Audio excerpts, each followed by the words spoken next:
सभी को good morning. Ramkumari PG महाविद्यालय की ऑनलाइन क्लास में आप सबका स्वागत है। बीए पार्ट फर्स्ट का आज का अपना टॉपिक है वलन और भ्रंश।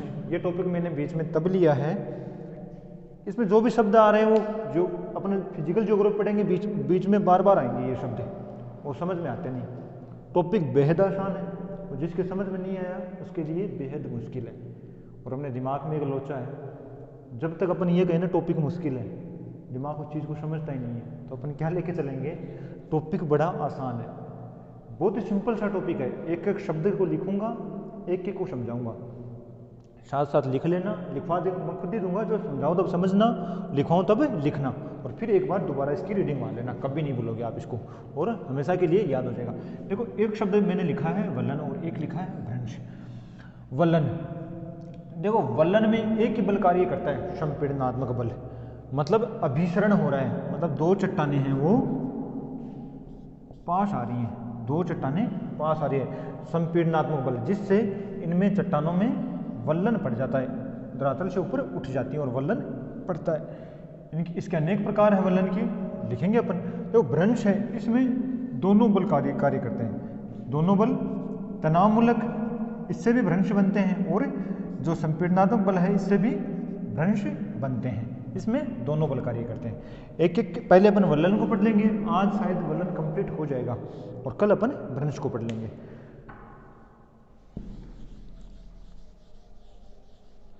अब वलन के बारे में आप पहले थोड़ा सा साथ साथ लिखते चलेंगे, और एक चीज इसमें आप हेडिंग लिखो, पहले वलन, पहले तो हेडिंग डालो, उसके नीचे लिखो पृथ्वी के आंतरिक बलों के परिणामतः है। कभी भी ये वलन है ना, वो बाह्य बलों के द्वारा नहीं पड़ते, यूँ आंधी चल रही है, तूफान आ रहे हैं, वलन पड़ गए, कभी नहीं होते साहब, ये आंतरिक बलों के कारण ही होते हैं। पृथ्वी के आंतरिक बलों के परिणामतः उत्पन्न संपीड़नकारी बल के कारण जब चट्टानी परतों में क्षैतिज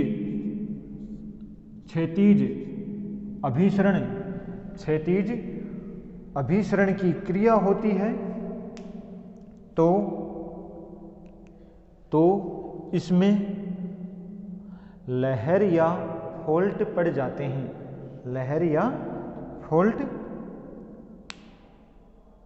लहर या मोड़, फॉल्ट नहीं, फॉल्ट तो इसको ही बोलते हैं अपन वलन को ही। लहर या मोड़ पड़ जाते हैं, जिन्हें फॉल्ट या वलन कहते हैं।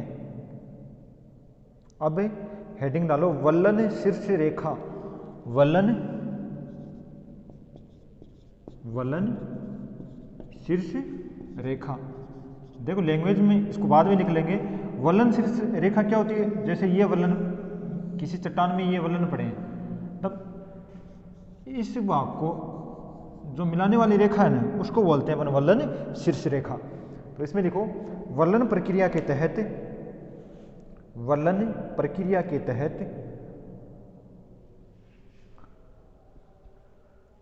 जब निर्मित मोड़ के कारण कोई भाग, थोड़े से फास्ट लिखना है वरना वलन भी कंप्लीट नहीं होगा। मोड़ के कारण कोई भाग जब ऊंचा उठ जाता है तो उसके शीर्ष के बिंदुओं को मिलाने वाली काल्पनिक रेखा वलन शीर्ष रेखा कहलाती है।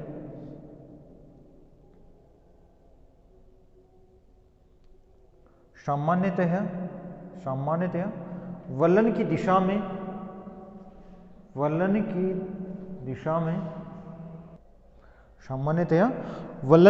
में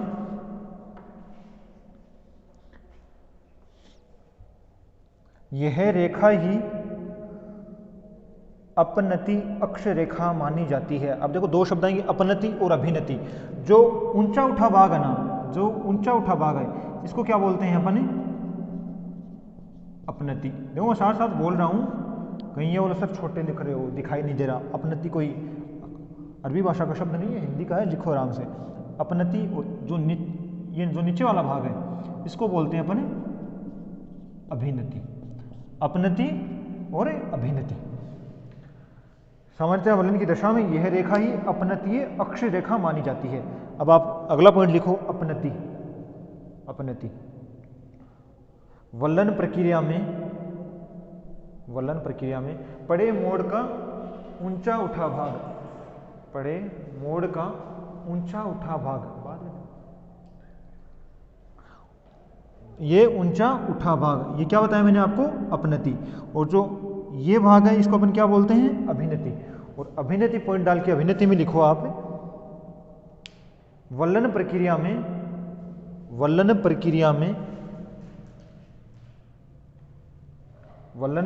में पड़े मोड़ का धंसा हुआ भाग, ये नीचे वाला कौन सा भाग है, धंसा हुआ भाग है, इसको अपन क्या बोलते हैं, अभिनति। और जो ऊपर उठा भाग है इसको अपन क्या बोलते हैं, अपनति। ठीक है, अब अभिनति और अपनति शब्द आपके क्लियर हो गए। अगला लिखो, वलन की भुजा। वलन की भुजा, देखो ये होती है ना, ये शब्द आप ज्योग्राफी से चाहे पीएचडी तक करना, नेट तक करना, ये शब्द आपके हमेशा काम में आएंगे। जो ये वाली भुजा नहीं है, इसको बोलते हैं अपन वलन की भुजा। ये अपनति है, ये अभिनति है, ये वलन की भुजा है। अगला लिखो, वलन की भुजा दो क्रमशः है, अपनति अक्षतल, अपनति अक्षतल व अभिनति अक्षतल या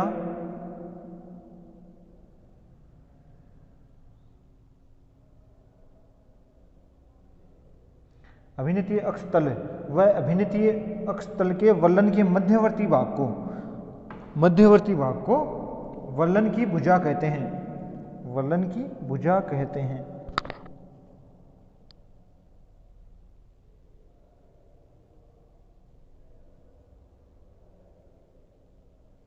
अगला लिखो, अक्षीय तल।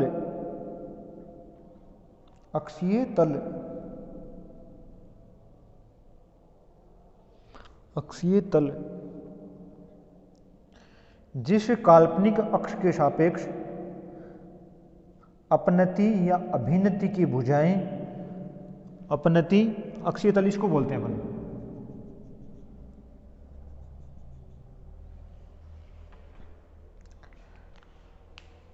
जिस काल्पनिक अक्ष के सापेक्ष अपनति या अभिनति की भुजाएं मुड़ जाती हैं उसे अक्षीय तल कहा जाता है। उसे अक्षीय तल कहा जाता है। इसके दो प्रकार होते हैं। प्रथम अपनतीय अक्षतल, अपनतीय अक्षतल, और दूसरा अभिनतीय अक्षतल, अभिनतीय अक्षतल। यहां तक ठीक है। अब अपने वलन के जो प्रकार है उसमें अपन एक एक पॉइंट लिखेंगे और एक एक के बारे में देखेंगे।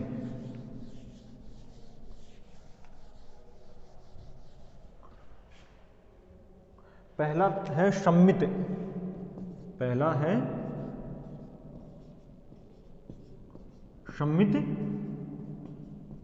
वलन, इसको समझाओ। सम्मित मतलब मित भुजा, ये देखो आप,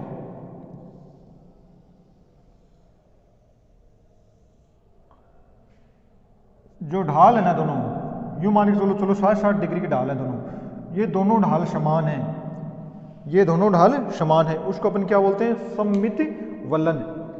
सम्मित वलन मतलब ढाल है वो समान है।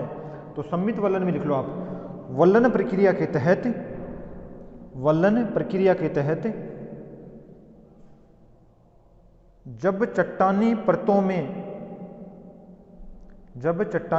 में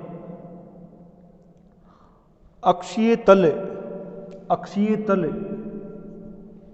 एक एक शब्द का मतलब पता होना चाहिए, तभी अपन को फिजिकल ज्योग्राफी समझ में आएगी।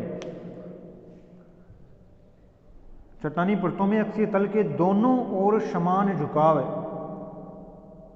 दोनों ओर समान झुकाव, क्वेश्चन परंतु विपरीत दिशा में, परंतु विपरीत दिशा में हो जाता है। इस प्रकार निर्मित वलन सम्मित वलन कहलाता है। सम्मित वलन कहलाता है। अगला लिखो, असम्मित वलन, सिर्फ इसके पीछे ए लगा दो। असमित वलन।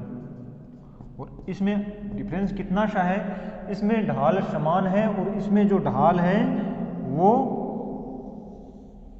असमान होगा, मतलब ये ढाल और ये ढाल दोनों समान नहीं हैं। इसमें लिखो आप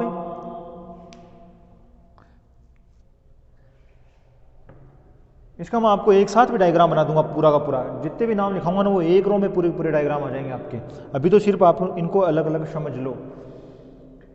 असमित वलन असमान संपीड़न बल के परिणामतः जब वलन की एक भुजा बड़ी, वलन की एक भुजा बड़ी वह दूसरी साधारण झुकाव वाली हो जाती है, दूसरी साधारण झुकाव वाली हो जाती है, तो इसे असमित वलन कहलाता है। इसमें लंबी भुजा मंद ढाल व छोटी भुजा तीव्र ढाल वाली होती है, तीव्र ढाल वाली होती है। अब ये जोड़े में याद कर लो आप एक एक, पहले सम्मित बाद में असमित। इसमें दोनों ढाल है वो समान है, भुजाओं का ढाल है वो समान है और इसमें असमान है। अब इसके आगे आप लिखो थर्ड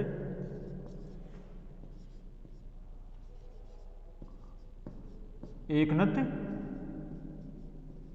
वलन, एकनत वलन, एकनत वलन।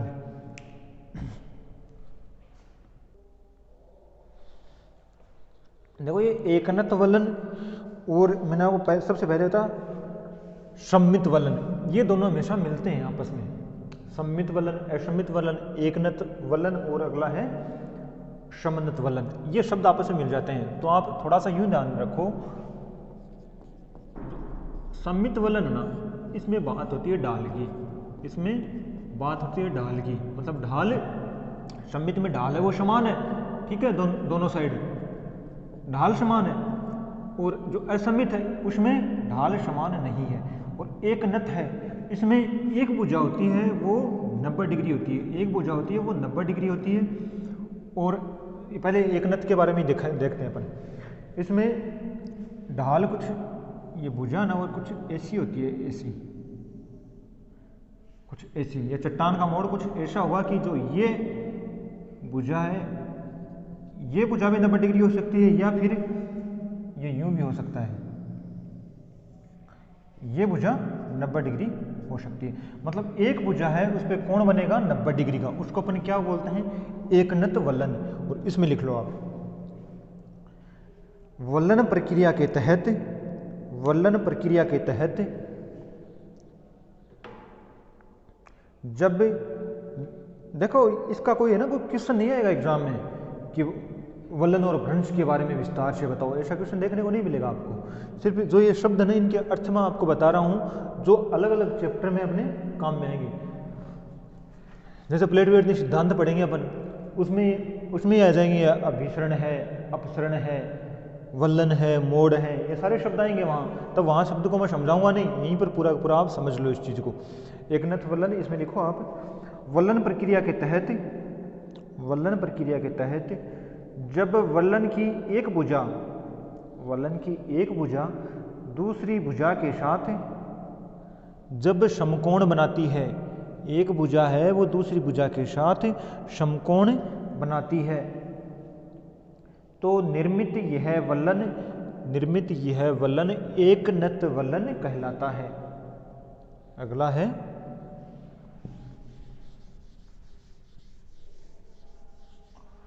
समनत, एकनत हो गया, और चौथा है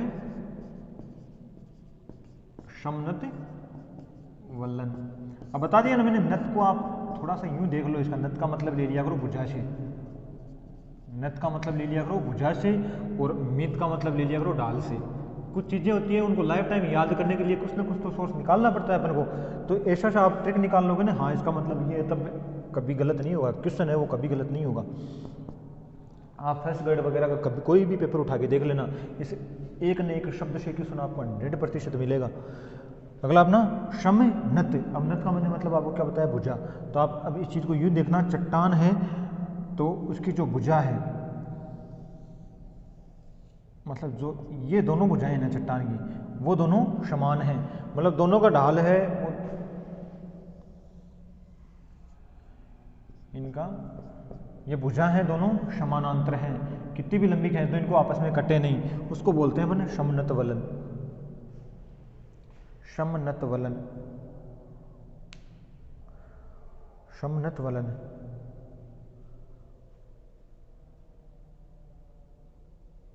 देखो ये दोनों भुजाएं समानांतर हैं, बट क्या है, क्षैतिज नहीं है। क्षैतिज का मतलब होता है बिल्कुल सीधी, क्षैतिज नहीं है।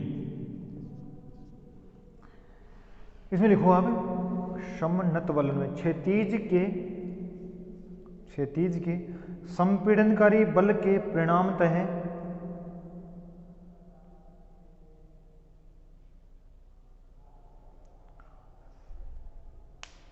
संपीड़नकारी बल के परिणामतः जब वलन की दोनों भुजाएं समानांतर हो जाती हैं, वलन की दोनों भुजाएं समानांतर हो जाती हैं तो इसे समनत वलन कहा जाता है। तो इसे समनत वलन कहा जाता है।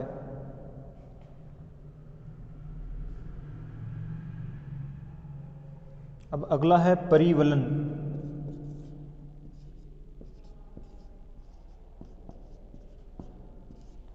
प्रत्येक शब्द उलझाने वाला है। देखो समनत असमनत, ये सम्मित असम्मित, बाद में एकनत और सम्मित, ये तो आपस में मिलते हैं। फिर जो है ना, जो समनत वलन और परिवलन, ये दोनों भी आपस में मिलते हैं। तो इसमें दोनों भुजाएं समानांतर हैं, बट क्षैतिज के नहीं है। जो इसकी जो ये लाइन है ना, क्षैतिज के नहीं है।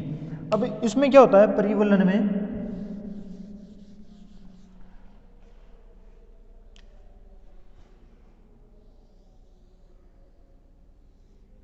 सही नहीं बन रहा,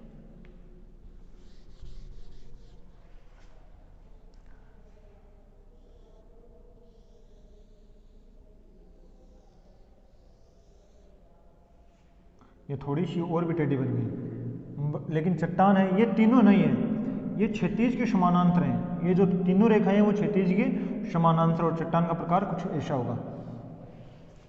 इसको लिखो आप परिवलन, या इसको बोलते हैं संयन वलन भी, संयन।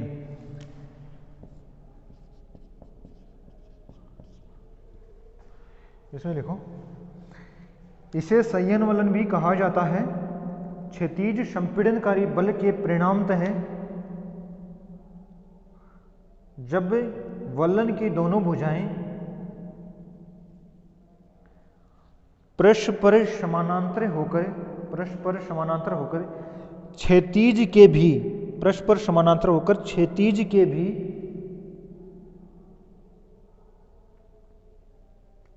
भी समानांतर हो जाए तो इसे परिवलन या संयन वलन कहते हैं।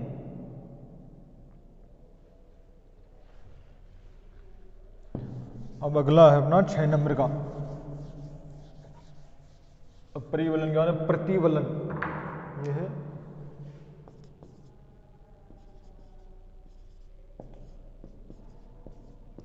अधिक्षिप्त या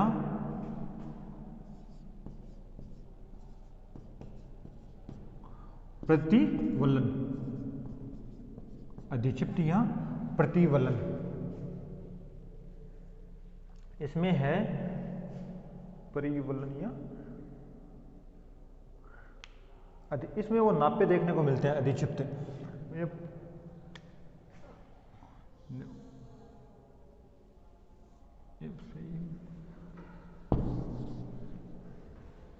ये जो चट्टानें हैं वो ये समानांतर नीचे का,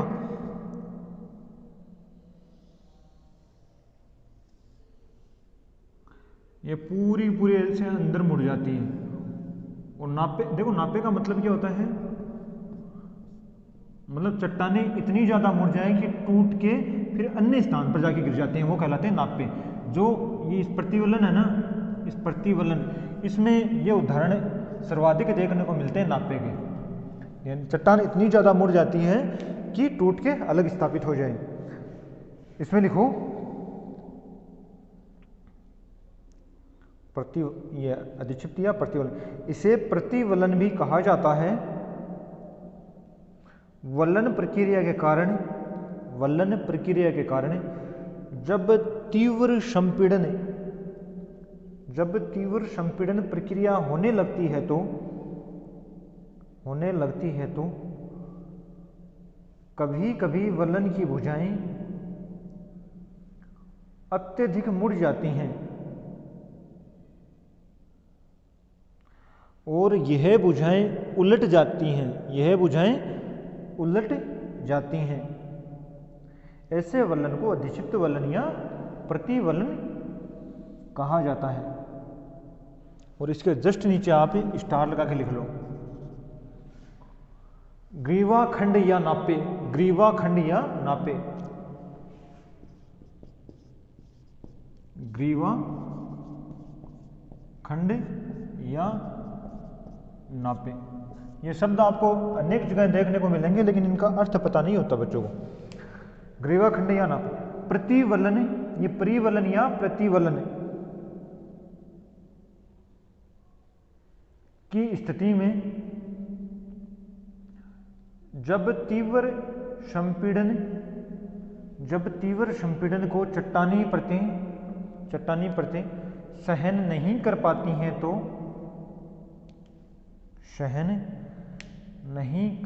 हैं तो वलन की एक भुजा टूटकर कई किलोमीटर दूर जाकर स्थापित हो जाती है, जिसे ग्रीवाखंड या नापे कहते हैं। अब अगला आप लिखो गुंबद वलन। 8 नंबर का है अपना गुंबद वलन। इसमें क्या होता है, किसी बिंदु की चारों तरफ से जब संपीड़नात्मक बल लगता है, जब चट्टानें यूं अपनति के रूप में उठ जाती हैं, इसके चारों तरफ, इस बिंदु के चारों तरफ चट्टानें अपनति के रूप में उठ जाती हैं, उसे अपन क्या बोलते हैं, गुंबद वलन। ये तो है गुंबद वलन। और एक होता है द्रोणी वलन, तो किसी बिंदु के चारों तरफ जो संपीड़नात्मक बल लगता है, तो इस बिंदु के चारों तरफ अभिनतीय बल, ये अभिनति के रूप में जो चट्टानें नीचे की तरफ मुड़ जाती हैं, उसे अपन बोलते हैं, इस बिंदु के चारों तरफ मुड़ती हैं चट्टानें, तो उसे अपन क्या बोलते हैं, द्रोणी वलन। पहले आप लिखो गुंबद वलन के बारे में, फिर लिखेंगे द्रोणी वलन के बारे में।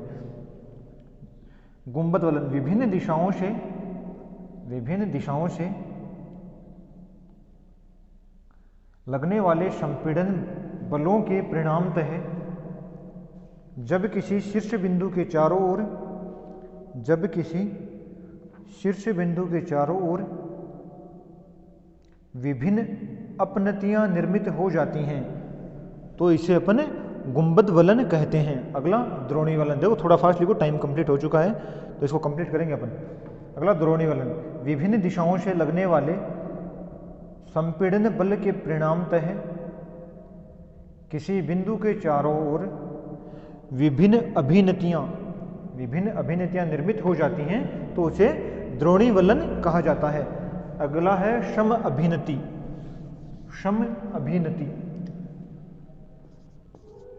नोनी 10 नंबर हो गया। शम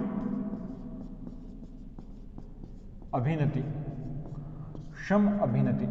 इसमें समान अभिनतियां बनती है, तो इनका अर्थ ही समझ लिया करो। शम अभिनति नहीं, पहले अपनति आएगा, शम अपनति, पहले शब्द अपनति आएगा, उसके बाद शम अभिनति आ जाएगा। अब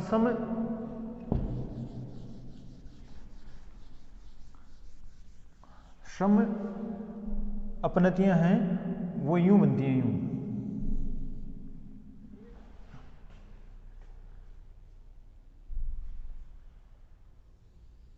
मतलब अपनति में और भी अपनतियां।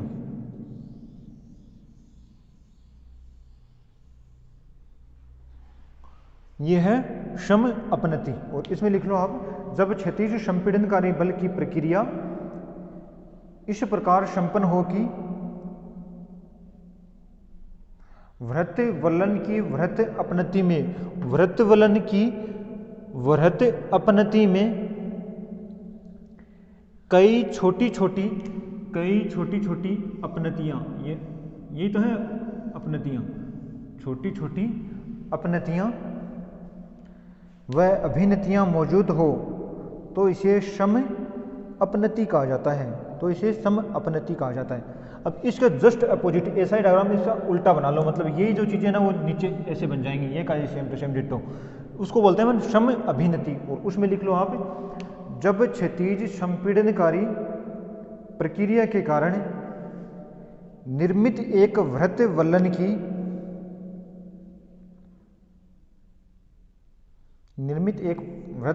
की वृहत अभिनति में कई छोटी छोटी अभिनतियां व अपनतियां विद्यमान हो तो इसे सम अभिनति कहा जाता है, सम अभिनति कहा जाता है। अब देखो अगला, आगे कोई मुश्किल नहीं है, छोटे छोटे से पॉइंट हैं और उसको लिखवाने की भी जरूरत नहीं है। देखो अगला है खुला वलन। खुला वलन किसे कहते हैं?